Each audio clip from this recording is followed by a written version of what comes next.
The KAPPA realm, the ancient evil. The KAPPA realm diverged from the Alpha realm sometime in the 19th century.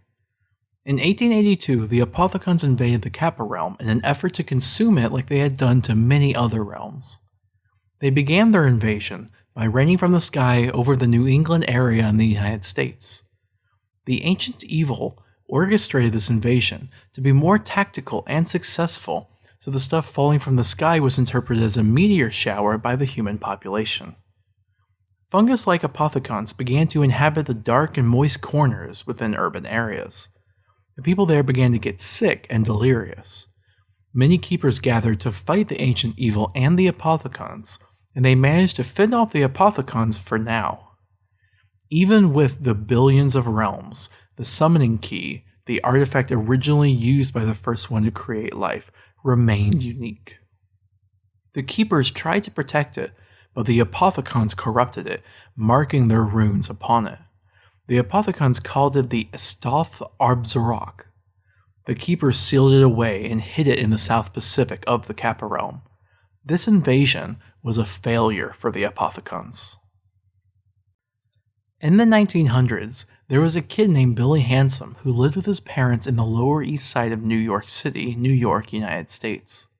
His dad worked hard to pay for expenses, but his mom secretly turned to prostitution to help pay the bills. Billy found out, but he never told anyone. One day, the risky job ended up getting her killed. In the 1920s, Jessica Rose was a girl who dreamed of stardom.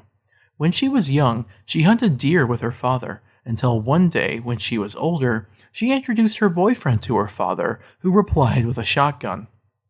Salvatore Sal DeLuca was the boss of a mob in Chicago, Illinois. He bribed the mayor and city officials as part of his campaign of organized crime, and he owned a front company called DeLuca Shipping. He built an empire based on gambling, alcohol, and prostitution.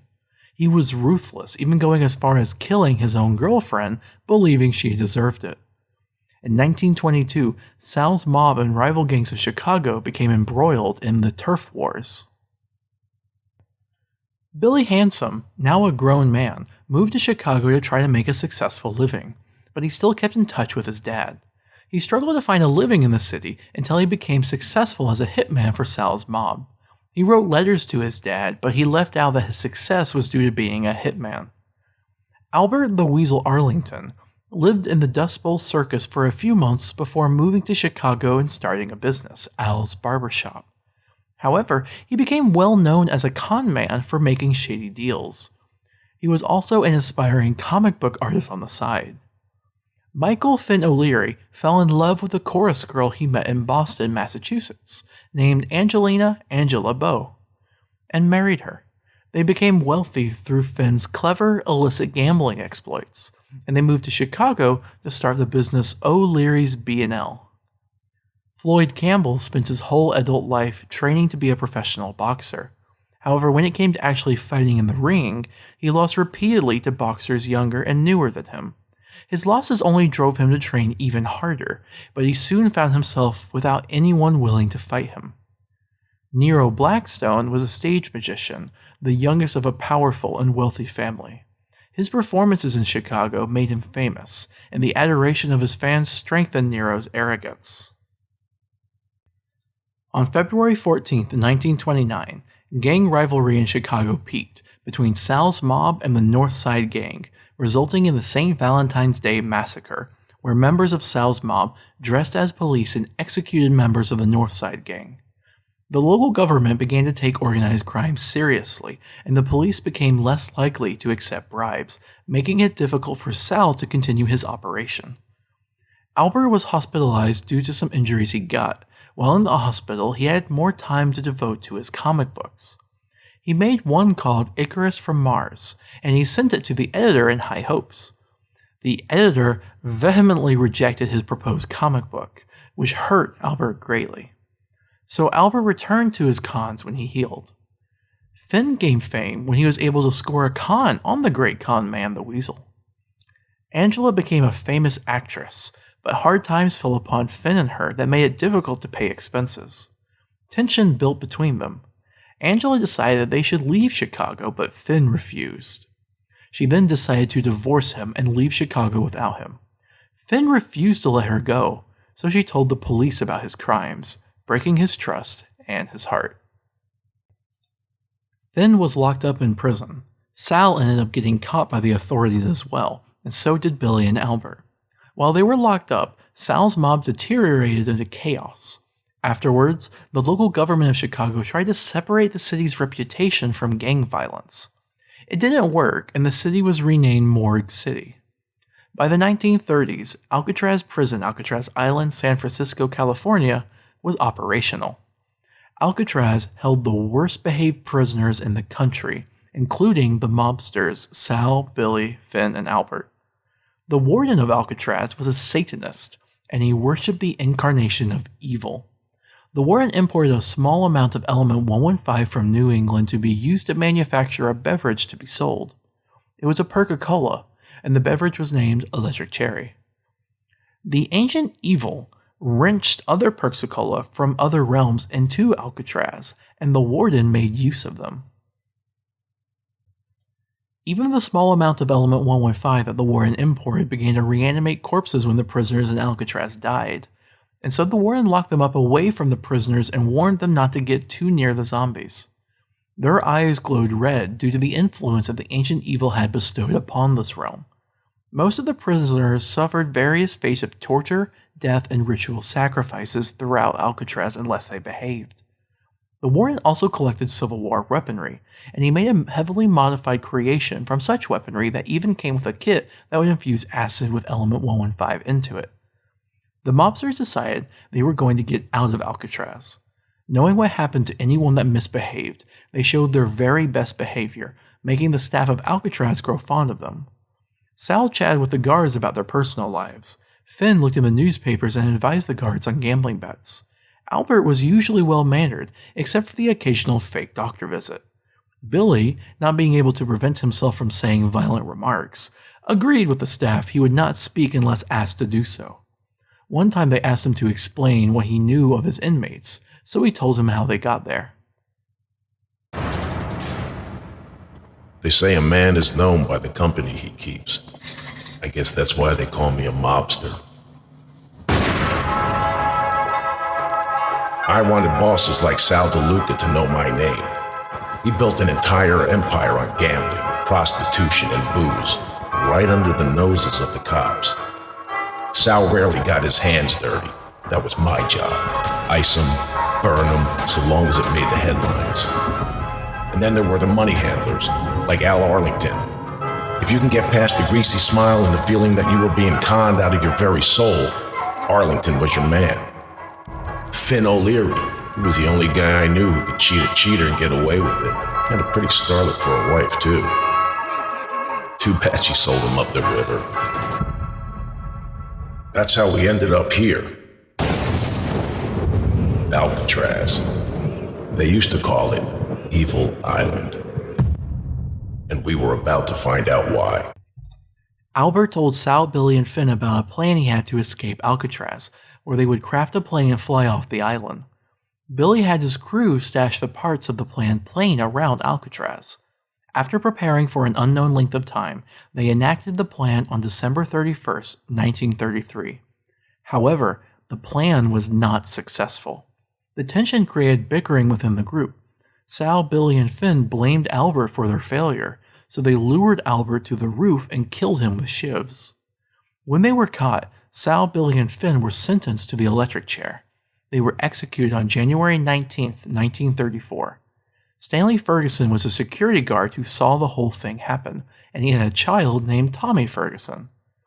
The ancient evil came up with a plan involving both Alcatraz and Morgue City that it believed would bring about the consumption of the universe. When the mobsters were executed, it ripped Alcatraz out of phase of the KAPPA realm, and the ancient evil created a realm with the mobsters in between a state of life and death that they called Purgatory.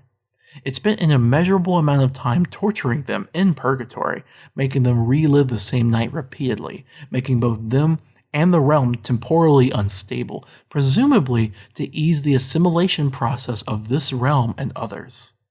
The ancient evil returned to the KAPPA realm to proceed with the next part of its plan. As an adult, Jessica became a burlesque dancer, but she still did whatever she had to do to achieve her dream of stardom, including erotic favors for executive producers. News reporters found out, exposing the scandal of the burlesque dancer currying favor with executive producers. Jessica dedicated herself to disposing of all evidence of her past when she moved to Morgue City. Having successfully hidden her past misdeeds, she acquired a job dancing at the burlesque club in Morgue City. The local government and police force in Morgue City were still corrupt. Jack Vincent and his partner were honest detectives, but as time passed, Jack soured his outlook on life. Jack became entangled in the workings of the gangs in Morgue City, and he was even paid off to leave them alone. He spent much of his downtime at a club called the Ruby Rabbit. To make matters worse, the field of robotics in the KAPPA realm was quite advanced, and Morgue City installed the Emergency Civil Protector System so that, for a price, one could call a robotic officer to their aid when most needed. With no one to fight, Floyd spent his time wallowing in self-pity in Morgue City, quickly accruing gambling debts. From the point of view of the KAPPA realm, Alcatraz was still intact, but Ferguson retired in 1942, not able to continue working there. Nero's family faced financial issues, forcing Nero to become more self-reliant. As his popularity waned, he attempted more bizarre performances to attract larger crowds. He even began researching the occult. Nero had an accident during a performance and was hospitalized in a coma for a month. During that month, on November 5, 1942, his wife signed for a huge loan in his name without telling him. The ancient evil enacted a plan to curse 4 humans and force them to assist the Apothecons. It cared little for humanity and outsourced the research to the human it felt would best accomplish the task. It created a pseudonym to use as an identity whenever it needed to speak directly to humans. It named itself Mr. Rapt, and it took human form. Given the time period, he chose to take on the persona of an older, well-dressed Caucasian man, and his plan went unnoticed by the keepers. Mr. Rapt found the reporter he observed and offered the reporter exorbitant amounts of money to work exclusively for him for a limited time. Mr. Rapt wanted to recover the summoning key, and so he first asked the reporter to search the South Pacific for ancient artifacts. Mr. Rapt also asked the reporter to search Russia for remains of element 115 from the Tunguska meteor. The reporter used the pay Mr. Rapt had given him to hire teams of people to accomplish these tasks. While the teams searched, Mr. Rapt then tasked the reporter with searching for certain individuals with personal histories who Mr. Rapt felt made good victims for his plan. Eventually, Mr. Rapt and the reporter narrowed it down to 4 people in Morgue City, much to the reporter's confusion. The 4 people were identified as Jessica Rose, Jack Vincent, Floyd Campbell, and Nero Blackstone. Mr. Rapt then asked the reporter to interview Ferguson, to send the recordings to him, to move to Morgue City, to write an article about the city's bustling nightlife and theater scene, and to investigate Jessica, Jack, Floyd, and Nero. My name is Stanley Ferguson. I was a guard at Alcatraz from 1933 to 1942. Today, I'm going to give you some insight into one of the more interesting tales from the prison's history. Over the decades, Alcatraz has seen more than its fair share of daring escape attempts. However, few were as audacious as the one undertaken by 4 inmates on New Year's Eve, 1933. Thought to be the brainchild of an inmate by the name of Albert Arlington, the outrageous scheme was as unlikely as its mastermind. It's believed that Arlington, aka the Weasel, somehow convinced 3 other inmates that he had devised a foolproof plan to escape the Rock. It was a plan that would see them literally taking to the skies on a makeshift aircraft of Arlington's own design. Just how the Weasel managed to convince these hardened criminals that such a plan was even possible remains a mystery to this day. What is known is that no such plane was ever built. Instead, the group's plans for freedom soon descended into bitter argument and infighting. With the plan falling apart, anger and frustration would ultimately lead to a brutal altercation between the misguided Arlington and his former co-conspirators. armed only with makeshift weapons. Finn O'Leary, Sal DeLuca, and Billy Handsome lured the unsuspecting Arlington to the roof, where they intended to exact a bloody and violent revenge. And so it was here, beneath the dark and stormy winter skies, that the hapless Arlington met his grisly end, bleeding to death on the cold concrete roof. For their participation in the murder, the three collaborators were sent to death by electric chair. Justice came swiftly. On the morning of January 19th, 1934, the execution order was carried out. So I just sat down with Stanley Ferguson, night guard at Alcatraz. He told me a heck of a tale. A few years back, 4 inmates, 3 mobsters, and some weasel had this brilliant plan to escape the rock. I know, they sound like real geniuses, these guys. Anyway, this weasel was quite the talker. He had these guys convinced they could escape. He told them he could build a plane, and that together, they'd all fly right off the rock.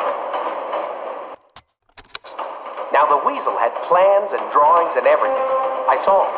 But even if they built it, no way that baby would ever fly. These mobsters, it's lost on me. They were smart guys. I mean, Sal DeLuca? No way you can convince a man of his caliber something so absurd. So I guess at some point the whole sorry truth came out and the weasel found himself cornered. They did him good.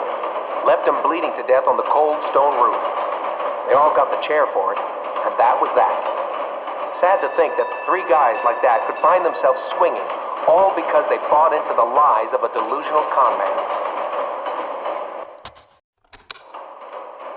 Anyway, no clue why Mr. Rapp wanted me to meet this Stanley first, but I'm headed to the city now. Something about tracking down 3 doozies and a floozy. Oh yeah, not to mention those artifacts in the South Pacific and Russia. I don't know what that's about. I never even met this guy. Likes to stay to the shadows. Real weirdo. But the money's good. Red line departing for the waterfront district. Maybe it'll all make sense when I get there. Mr. Rapp initiated the first wave of the Apothecon invasion by raining fungus-like apothecons from the sky, just like he had done in New England. People thought it was just a meteor shower, but sickness started to spread throughout Morgue City. Mr. Rapp then waited for the reporter to give him information he could use to cripple the ones he planned to curse. Hey, Mr. Rapp, just checking in. So I'm here, finally, taking in the sights, sounds, and smells of Morgue City. I know you sent me here to write a piece about the city's bustling nightlife and theater scene, and the characters that inhabit it, but things are getting kind of strange. Even though no one seems to want to talk about it, something is definitely off about this city. Just last week there was a meteor shower. A freaking meteor shower. And everybody acted like it was no big thing. Then, the mold showed up. All over the city. In the dark, damp alleys, there's a strange kind of fungus growing. It looks weird and smells even weirder, but nobody really says anything. Then people started getting sick. At first it just made them delirious, confused. Then they really got sick. It was like they were wasting away. People finally started talking about it. I spoke to one guy in his 80s, a fruit seller, at the local market. He said something similar happened in New England in 1882. When I tried to press him on it, he just lowered his head and ignored me. If you ask me, something definitely ain't right here. Hey, Mr. Rapp. So, I went by the market again today. For some reason, the fruit seller was much more talkative. Even if what he said was more than a little crazy. He told me that when he was a boy, his uncle would get drunk and start talking about how a dark force cast its shadow over the city. How good and evil were battling right on our doorstep. And that the only thing holding back the forces of the apocalypse was the ancient order of the keepers. Well, even if what he said was more than a little crazy, I'm not sure he was. Even though they're scared, or maybe because they are, people are talking more. Asking around, I've heard more than a few whispers about this ancient order and the keepers. I think it's some kind of cult. They say you can hear them chanting sometimes, from beneath the city. There's all these rumors about human sacrifices and freaky shit that even the police won't investigate. Because they've been paid off, or because they're too damn scared. I'm not sure what to believe anymore. The reporter discovered that the keepers were said to be around Morgue City, but he didn't wait to believe supernatural rumors like that. He compiled his notes and investigations on Jessica, Jack, Floyd, and Nero, and he sent the information to Mr. Rapt. Some live for the limelight. The femme fatale is willing to die for it. Her whole life ahead of her, with so much already left behind. But with the stakes this high and the odds this low, fame and fortune might be just one audition away.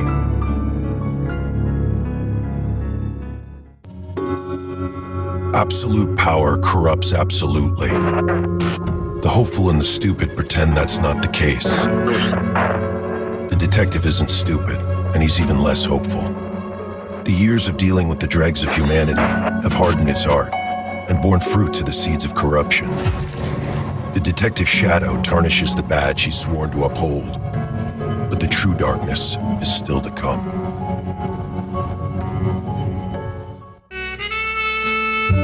Most things can be settled in the ring.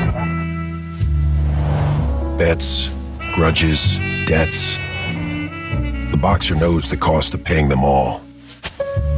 A stranger to the winner's circle, but not the cold, hard reality of the ropes. The boxer can't stop fighting, but never seems to win.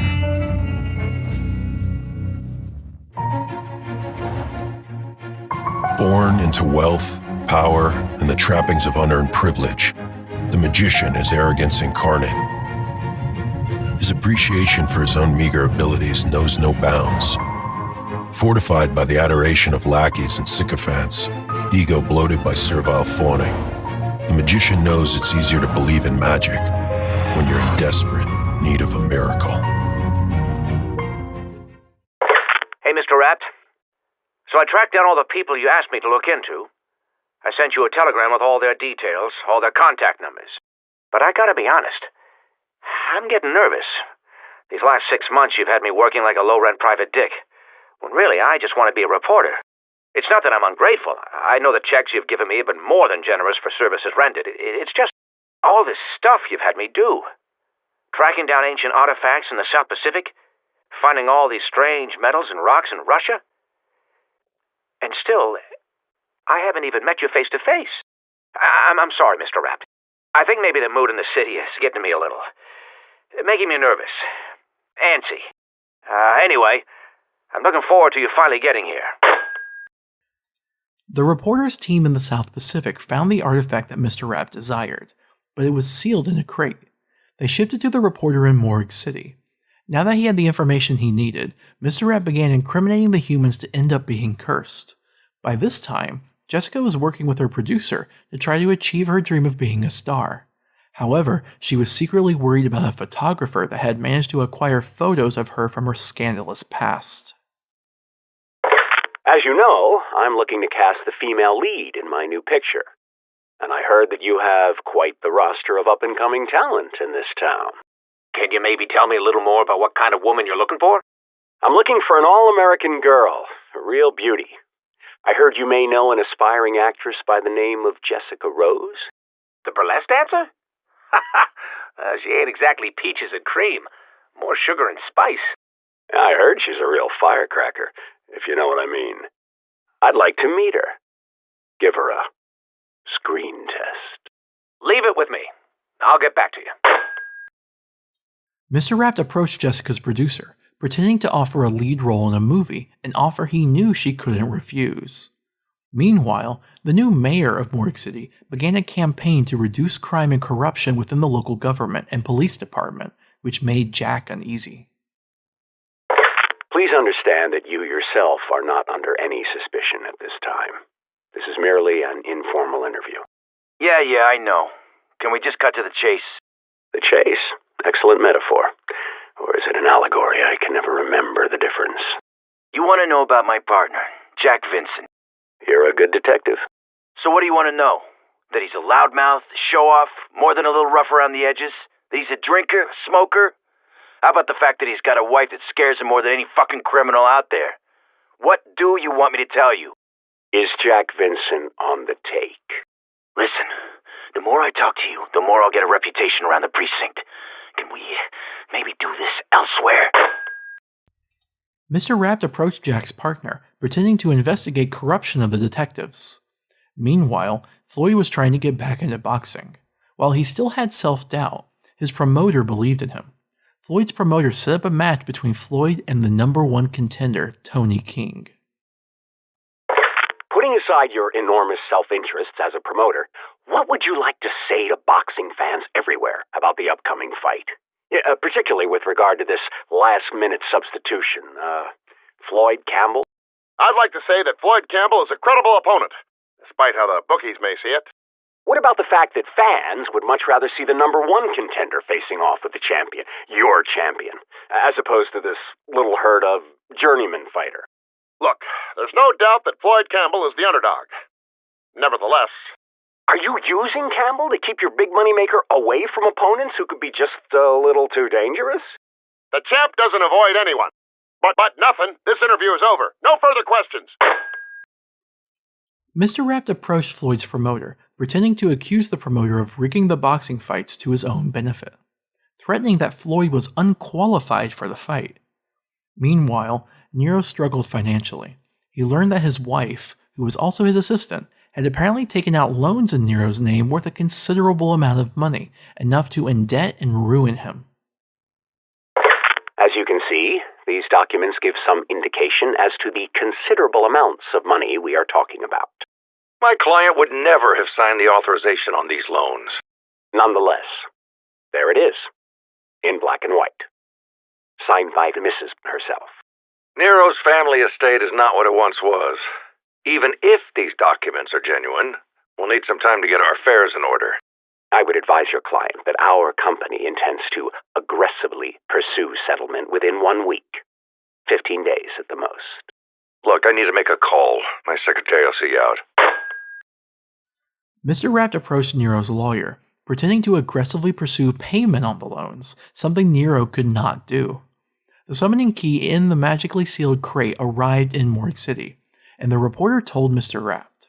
Mr. Rapt sent a letter to the reporter telling him to protect it with his life until he could arrive and pick it up himself. Jessica found out about the lead role in the movie, and she knew that the photos of her that the photographer had could ruin her career, especially since this was her only chance at stardom. She called the photographer to negotiate with him, but he wanted to extort her. Jack found out about the investigation being conducted on him, and it made him nervous. Floyd found out that he was to fight Tony King. He worried about the match because he hadn't fought in 18 months, because he was a last-minute substitution, and because it seemed that no one believed he could actually win, including himself. Tony King, the #1 contender, was the only thing that stood between Floyd and the champion. Nero found out that he was deep in debt because of his wife, and he had no idea how he was going to pay it. As Mr. Rapt predicted, the 4 humans he had chosen all came to the same conclusion to solve their problems. They made some calls and arranged plans to kill.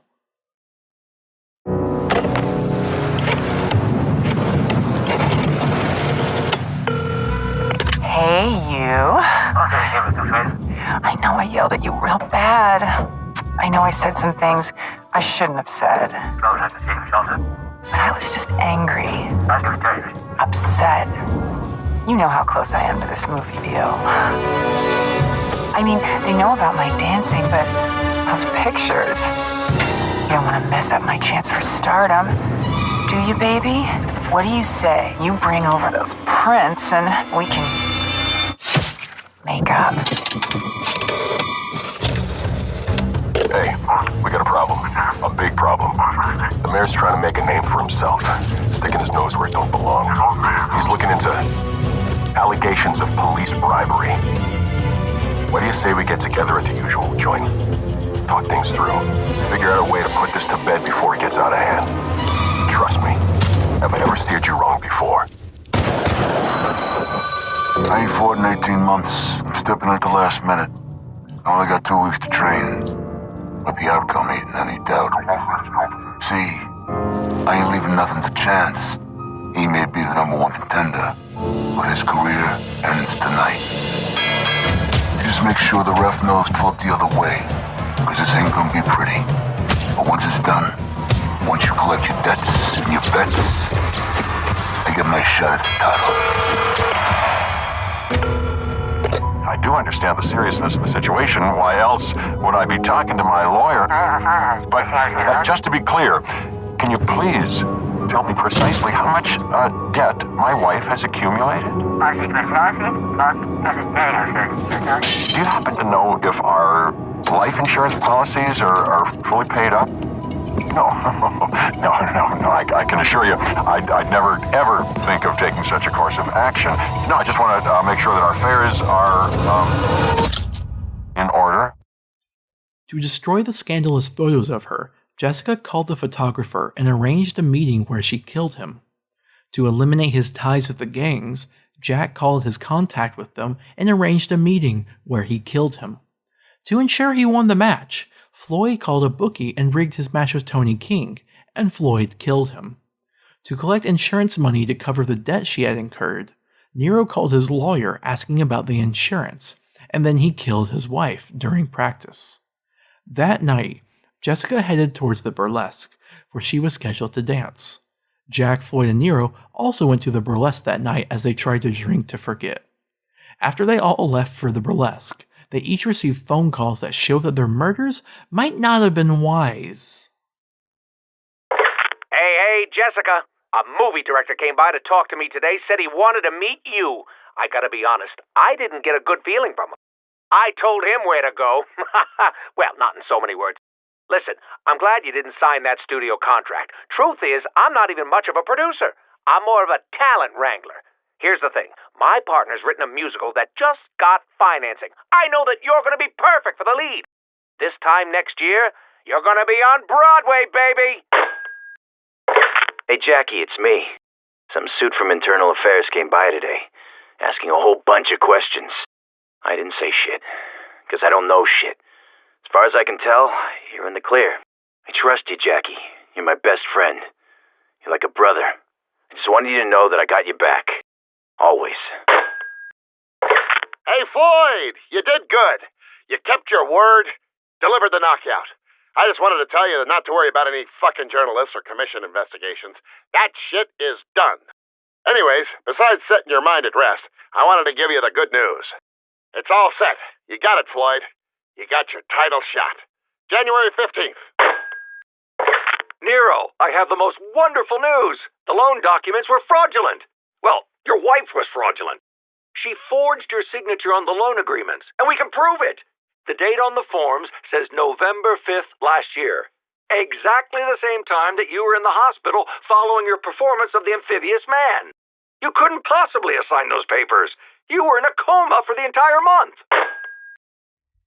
Jessica's producer called her to tell her that she didn't need to worry about the lead role in the movie, because her producer had another offer for her as the lead in a musical, with a promise to lead to a spot on Broadway. Jack's partner called him to tell him that he didn't need to worry about the investigation, because his partner would never betray him and promised to stand by him. Floyd's promoter called him to tell him that he didn't need to worry about what people said, because his promoter knew he could do it and already set a date for Floyd's match with the champion. Nero's lawyer called him to tell him that he didn't need to worry about the loan documents, because he found a way to prove that his wife forged the signature. Beta Realm Richtofen portaled into Morgue City in the KAPPA realm, the latest stop on his journey through the realms.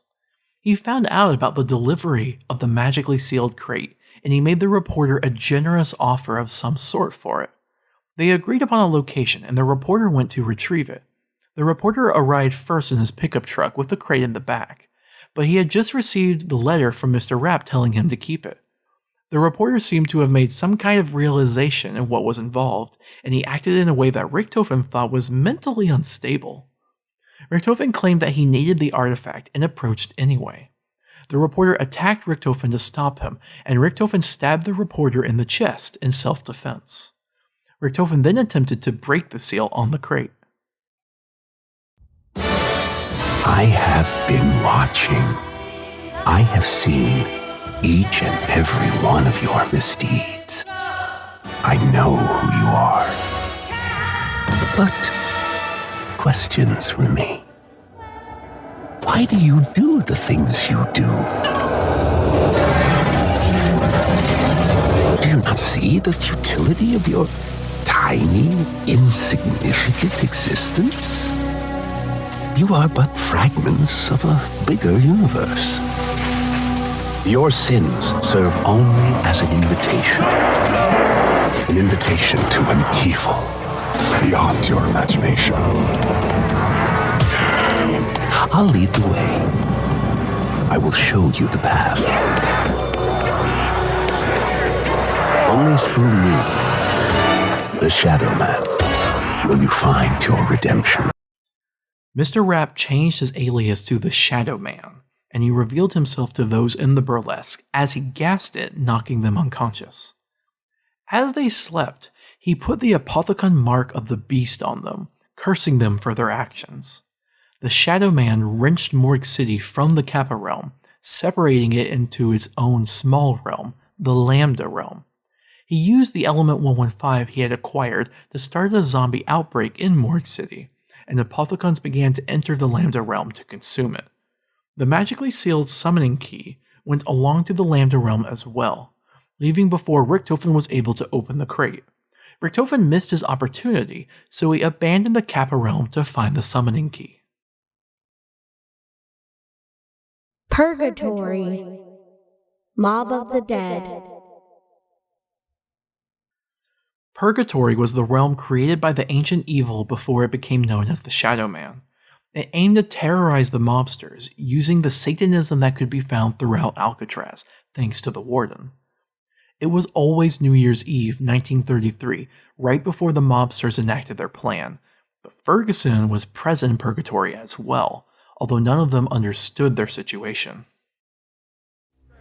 Hey, Sal, we must have been through this 50 times already. And we'll go through it another 50 if that's what it takes.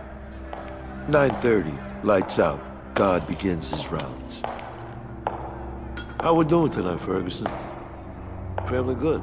Yeah, doing great, Mr. DeLuca. My boy Tommy, he's almost 6 now. Ain't that swell? Hey, Finn, you get that tip for Saturday's race yet? I'm working on it. Right now. You gonna shut him up? Or do I gotta do it? You know the rules, handsome. No talking. 9:35, the Weasel launches into a song and dance routine. Damn it, Arlington. You gotta get to Doc! Better be the real deal this time.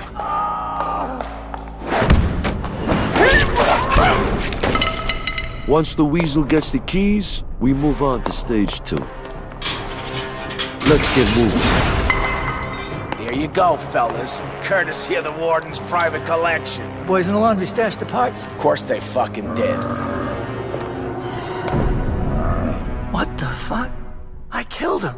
You've been in the joint too long, Al. You've forgotten how to get shit done.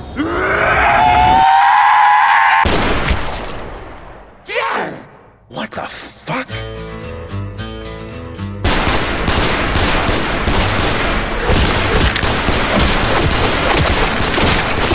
But I'm gonna break. This ain't right. Something weird's going on here. You don't say, Weasel. Where are those screams coming from?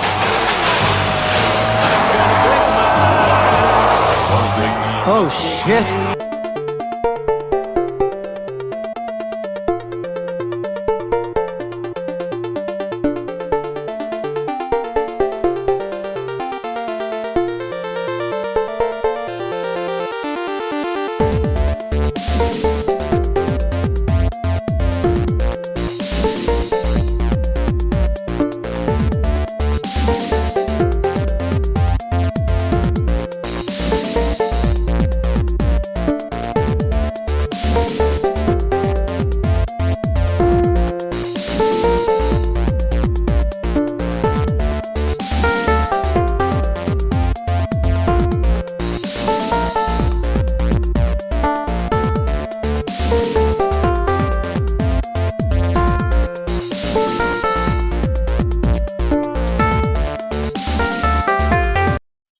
They tried to escape, with Albert this time killing Ferguson.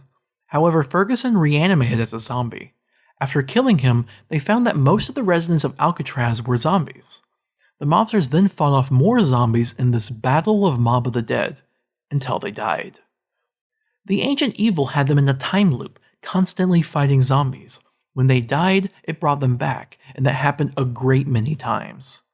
However, Purgatory and Alcatraz Island remained the same, so each time they reawoke, the mobsters found that Alcatraz was in an even more state of disrepair. They were persistent though. They built traps around Alcatraz, and they built a ramp for their plane. They all look at you the same way, don't they, Al? They see a weasel, a rat. You're a survivor, Al. No shame in that. Even a rat survives. You can take it, whatever they throw your way. You killed before, Finn, but it was always business. Not this time, though, pal. You know what greed could do. They'll fight like rats. This is all just a game, isn't it? A big, twisted, fucked up game. You know the answer to that. I can't change the past. I wish I could, but I just can't. Am I stuck here until I see the error of my ways? Until I repent? Or you're gonna have to wait a long time? Because I don't regret a damn thing! It can't be like this forever. There has to be a way to break the cycle. Either wake me up or just fucking kill me already. What did I do wrong? How do I put things right? Kill me! Kill me right here! Right now! I'm not afraid to die! What's the matter? You can't escape your own guilt? Do you feel it? Deep down? Nagging? Eating away at you? Is that really what you want? What do you think will be waiting for you when you get out, Sal? You think the city will be just as you left it? Every time they died, they forgot everything that happened within the time loop, leaving them with only déjà vu. Albert, however, kept a personal journal. Albert was able to remember by using his journal to remember for him. The mobsters had company in addition to the zombies.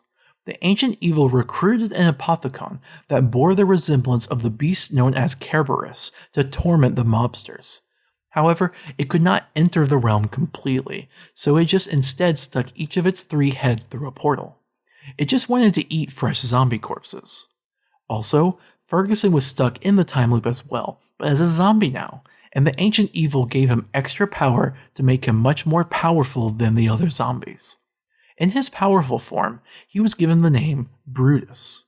He attacked the mobsters repeatedly, and every time he died, the ancient evil brought him back, sometimes making him cross his own time stream. 4 other prison guards and 4 other prisoners were also caught in Purgatory, and they fought each other for survival, in addition to the zombies. Riot in progress! This prison is in lockdown! Only one team can survive! The prison guards and prisoners never saw the mobsters. To create a challenge in the mobsters' survival, the ancient evil created its own satanic version of the mystery box. It also stole Monty's power-ups. The mobsters were able to survive multiple deaths in one life through a ghostly apparition they called the Afterlife, which basically acted as a freebie. After many, many tries, the mobsters finally managed to make a difference. They began to fight their way through the zombies. Is everybody okay?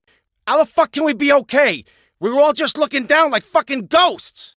There's gotta be an explanation, a reason for all this. I'll give you a reason. It's all the weasel's fault. Let me explain something to you right off the bat. Whatever you do, whatever you say, whatever crazy shit you think up to rationalize this crazy shit, remember one thing. It won't fucking matter. What happened to the other prisoners? I think we're looking at them. There's more outside. They're coming through the windows! Let's focus on finding the parts so we can get out of here. Listen, I think Weasel's right. I don't want to hang around and see what other weird shit's gonna happen. I ain't gonna argue with that. Agreed. Let's get off this rock. Is anyone else starting to see a pattern here? Yeah, these freaks come in waves, one after the other. We need to stick together. Why? If we're already dead, what's the worst that can happen? Listen to me! The whole wing's overrun. We need to get out of the cell block. What makes you so sure it's different anywhere else? I'm not. I just ain't waiting around here to die. I'm with Sal on this one. We should move. Then they searched and found the warden's key. They fed each of Kerberos' heads fresh zombie corpses until it was satiated, and in return it left them a powerful weapon called the Retriever. The mobsters then set out to find the parts of the plane, which required them to use the afterlife quite a few times. They found the tanks at the dock, the rigging in the Citadel tunnels, the engine in the warden's office, the uniforms in the showers, and the control valves in the infirmary. They then went to the roof to build the plane. Using some metal found on the roof, they built the frame.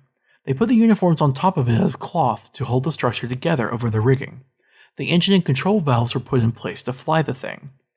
Albert named the creation Icarus after his comic book character. They took off on Icarus, but it didn't fly far enough. They reached the nearby Golden Gate Bridge that was still in construction and crashed right into it. They fell onto the unfinished street, and Icarus fell into the ocean. The mobsters fortunately survived the fall. They fought to survive against the zombies and incarnations of Brutus that were even more numerous there. And they found 4 electric chairs, the same ones that killed them in the future in the KAPPA realm. +1. After exhausting all other means of escape, they forfeited and they killed themselves on their own terms, by electric chair. When they killed themselves, the mobsters reappeared back at Alcatraz in the afterlife before returning to fighting zombies again. Dying by electric chair was an exemption to the memory loss. They managed to upgrade the Retriever into the Redeemer. They also found 5 skulls throughout Alcatraz that were stuck in the afterlife, probably due to the warden's rituals. They retrieved those, which revealed the warden's secret weapon, which Albert dubbed the Blundergat. They reconstructed the Acid Gat kit to turn the Blundergat into the Acid Gat, so that they could upgrade it via the temporally displaced Pack-a-Punch into the Vitriolic Withering. They also received the Silver Spoon, and they performed a ritual to turn it into the Golden Spork, a surprisingly powerful weapon. They tried to fly Icarus again, but they got the same result. They tried it a 3rd time. They still crashed, and each time they did so, they had to use the electric chairs to return. They then put their prison identification numbers inside the machine within the Citadel tunnels in Alcatraz in order to elicit a response. Brutus responded, and he gave them the recording that the ancient evil later retrieved, the one that told them what happened to them in the KAPPA realm. So you want to know the truth? The mobsters learned what would happen in their future, and it made Sal, Billy, and Finn doubt whether they could trust the Weasel anymore. Eventually they tried going into the afterlife and boarding Icarus while in the afterlife. They flew Icarus, still crashing into the Golden Gate Bridge. When they arrived, they jumped back into their previously dead bodies in the electric chairs. Some incarnations of Brutus then spawned, and Brutus decided that he had had enough of this. He managed to control the zombies himself just long enough to focus their attention on just Sal, Billy, and Finn. Neither Brutus nor the zombies were even trying to attack Albert. Sal, Billy, and Finn thought the Weasel had pulled something mischievous to get the zombies to side with only him, and a gunfight broke out with Sal, Billy, and Finn versus Albert, Brutus, and the zombies. Defending himself, Albert managed to kill Sal, Billy, and Finn. The similarity of the circumstances to how events had taken place before of a fight between them made a pivotal point in the cycle. Sal, Billy, and Finn were supposed to kill Albert, but when Albert killed Sal, Billy, and Finn, the change broke the cycle, bringing an end to Purgatory. Brutus had sided with Albert to make sure this would happen. The ancient evil left as Purgatory collapsed, but its goal of the contributed destabilization of the universe was successful.